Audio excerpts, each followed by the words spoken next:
Hello, everyone. My name is Adam Ballard, and this is Master's Sight.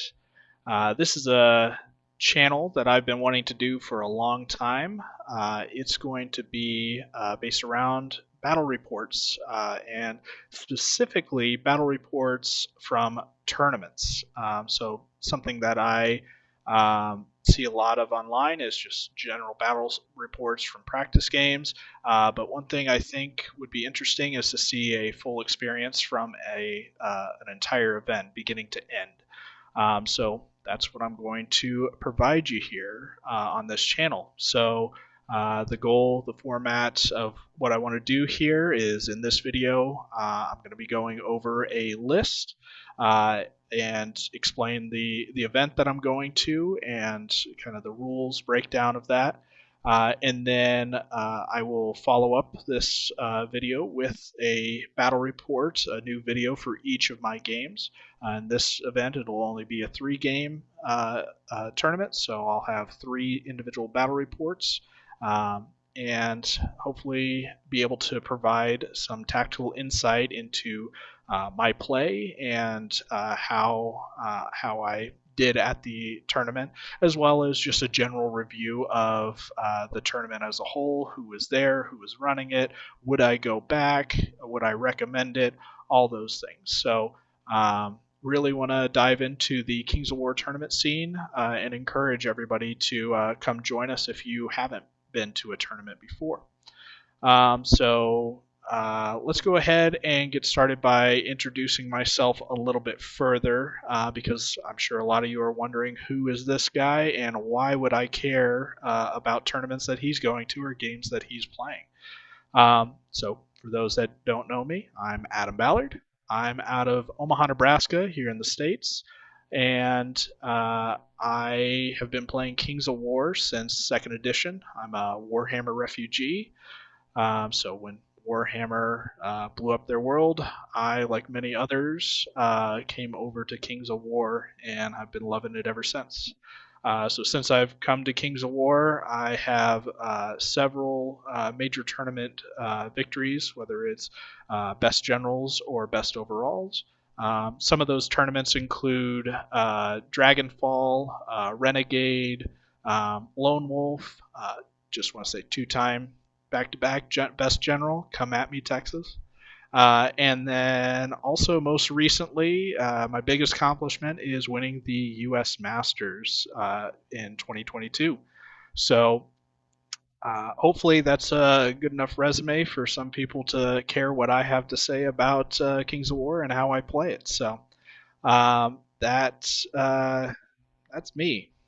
What we're going to do now is we're going to get into a list for the event that I'm going to.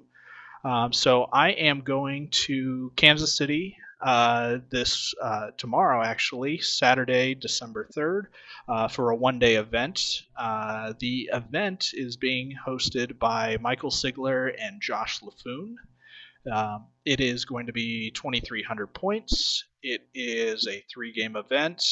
They are allowing allies and allowing withdraw with the -1 to hit rule.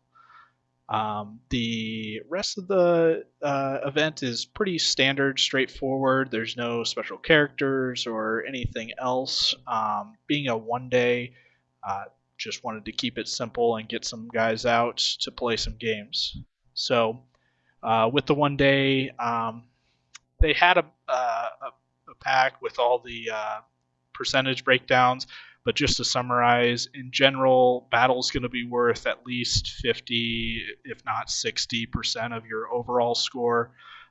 There is a sports score worth about a quarter, and painting makes up the difference, whatever that might be. So they are allowing unpainted armies and or models, and they are also allowing proxies for this event.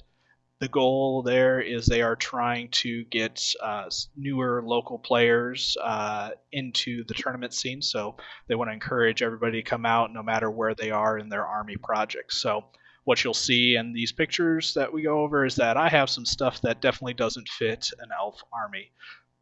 Well, that's intentional. I just want to try out the units with this list that I have. So let's go ahead and dive into the list. So, as I mentioned, I'm playing Elves. It is 2,300 points, and we're starting off with a regiment of Glade Stalkers. So, main reason why this Glade Stalker unit's in here is one, I have models for it, and two, it's an unlock. Otherwise, I don't like Glade Stalkers. I don't want to have to take them. I feel like I wanted a unlock that also shoots, but the Elven Archers are just in a really bad place right now, and there's, in my opinion, no reason not to take Glade Stalkers over them. So at this point, I feel like I'm handcuffed, so I'm taking a unit of Glade Stalkers. I don't really want to take them in the future, so I have ideas of how I'm going to cut them, but for this event, they're in the list. Next, we have a unit of Seaguard, a horde of Seaguard, in fact, with the Chant of Hate. So this is a unit that I'm really excited to try out. I've played a couple games online, and I feel like this unit really fits what I'm looking for. So in the past, I've been running hordes of Palace Guards, um, and they have great damage output. The issue that I have, though, is usually I run into situations where they just don't see combat, or they eat a charge or a double charge, and they get wavered. And at the time, I didn't have waver mitigation on them. I know, my fault, I'm sure. But with the Seaguard, I think they're just a little bit more defensive, having that phalanx that a lot of the units that I was having trouble with before, I hope will be a little easier to handle this time. And for a similar price point, I get 25 additional bow shots with steady aim, hitting on 5. So, and I feel like the vicious item is just the perfect item for him. So I think the Seaguard are in a really good place. This is the first event that I'm truly testing them out at, though. So really high hopes for them at this point. Next, I have 2 regiments of Silver Breeze Cav. The Silver Breeze Cav are one of my favorite units. They were my favorite in 2nd edition before they even got a regiment option. They've been less appealing to me since they're with that change, though, because the bow range has gone down to 18 inches, which I think is fair. I definitely think if they were what they are at 24-inch range, they'd be too good. But I'm giving these guys another shot because of the price drop in the most recent update. So they went from 200 for a regiment to 180, so 20 points cheaper each. What's not to love? I'm hoping that they perform well this weekend. Next, I have a horde of Drakon riders with Jesse's boots. Um, they're just the best unlock in the army, in my opinion. And I love Drakons. If you're playing elves and you don't have Drakons, I think you're doing it wrong. They're just such a unique unit that really the list kind of revolves around them, in my opinion. So just one horde from me here, but as we'll see, I also have the formation for a couple more units of Drakons too. So, catch up with pictures here. There are those Silver Breeze, and it's 2 troops that I just slammed together for a regiment. And then there are going to be my Drakon horde. Next, I have Battle Cats. I don't have a picture of them here, so ignore what you're seeing here. So the Battle Cats are making the cut for the chaff pieces. Ideally, try to hold pillage tokens, carry loot tokens, things like that. Hold a control quarter. Just objective-based units is the idea. So the next thing that I do have that I am pretty excited about is 2 bolt throwers. So with the bolt throwers being updated, going down in points, I think they're fairly priced at this time. the additional rule of the Null Void Bolt is interesting. Uh, in theory, it definitely helps against healing type lists or even those greater air elementals with Surge. If you don't kill them, at least they aren't going to be healed or surged as easily. But I don't think that's really what you're aiming for. Just 80 points for a good range damage threat against higher defense units. I just kind of like where they're at.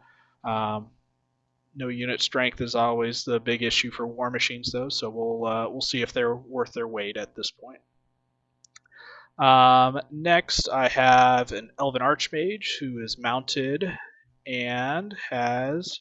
Oh, wait, there are those snow foxes. I'm using proxies.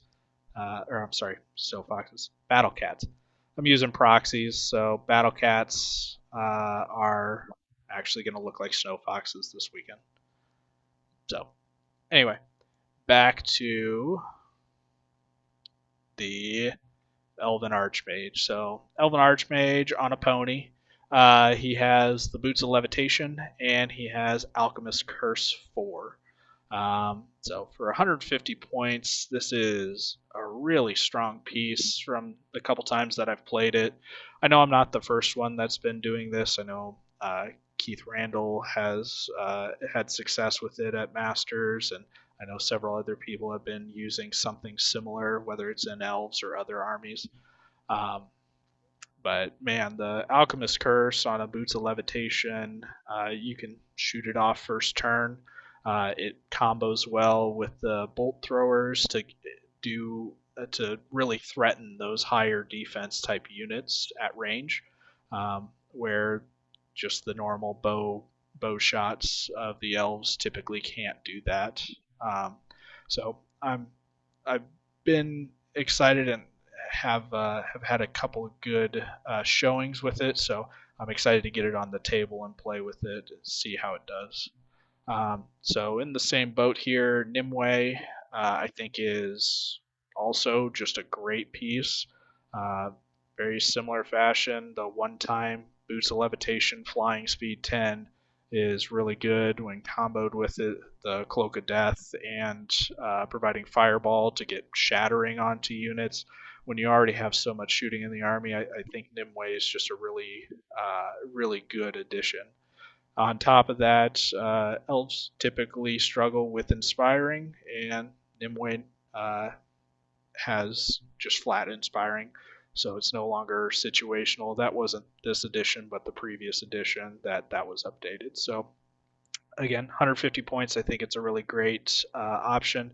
The big downside is obviously unit strength. So having 2 war machines and 2 individuals, that will hit into the unit strength overall at the end here. So, and then to round it out, I have the formation. As you'll see here, I don't have the bases, but I'll have blank bases for these Drakons. And then this is going to be my Drakon Lord. He's on a dragon. He's a Chaos Warrior from Warhammer, but it's still on a 50 millimeter base, so it's I figured it's a quite a good proxy if you ask me. So one of these Drakon regiments is going to have Brutal, and the Lord is going to have the Trickster's Wand.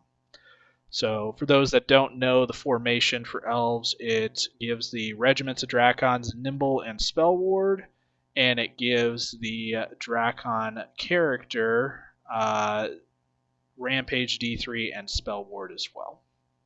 So I think it's a really good formation.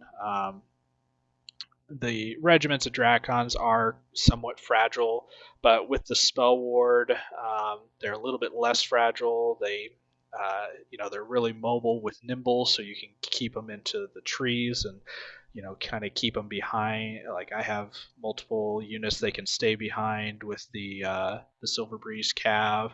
Not so much the Battle Cats because you still don't get cover from them, but so the Silver Breeze Cav are a good kind of screen for them as well to protect them. But yeah, that the nimble that they gain and the spell ward is just kind of perfect, exactly what a regiment of Drakons needs. Um, and then the Lord, I was planning on taking a Drakon Lord anyway with the Trickster's Wand item.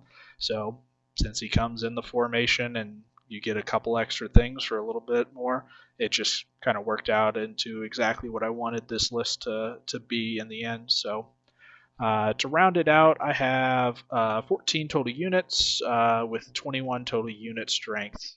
So again, 4 of the units that I've taken are not unit strength, so I have 10 unit strength drops. Um, so I think for elves, this is actually quite good. I do find that elves typically err on the elite side when it comes to the number of drops and the amount of unit strength. So I think that this is a pretty well balanced list. It has a good amount of shooting, enough to threaten people, to force them to come into range. But then it also packs a good punch. If one of these Drakon regiments gets you in the flank, which is not unlikely, being nimble, flying speed 10, they can get into good positions. They hit just as hard as a horde of Drakons, and then obviously we have a horde of Drakons in the list too that can just punch you in the face. So all in all, the goal when fighting opponents is to shoot them, get into good position, force them into poor positions, and then charge in to finish off the units. Um, that's very much an oversimplification, but you have a lot of tools in this type of list. So, yeah, that is my goal going to this event. I'm hoping for a 2 wins and a draw, 2 wins and a loss. I think it would be perfectly fine. So I'm hoping to have a good showing and to really kind of make a good comeback with elves. Been a little while for me. I haven't played elves in 2-3 years now. At least not competitively. So it will be a return, and it might be tournament lists that I take or continue to take in the future. Although I am at this point pretty certain that the list will not be the exact same. I have some ideas on things that I want to change, but it'll require model changes as well. So um, anyway, this is the list that I have for this event, and I'm excited to try it out. So after this, I'm recording this video the day before the event, but I will post it after the event has taken place, and I will post it in conjunction with the first game of the event. And then I will follow up with the other reports for Game 2 and Game 3 shortly after, is the hope. So I hope you guys enjoyed this, and I hope you watch the next one as well. Thanks for watching, and this was Master Sight.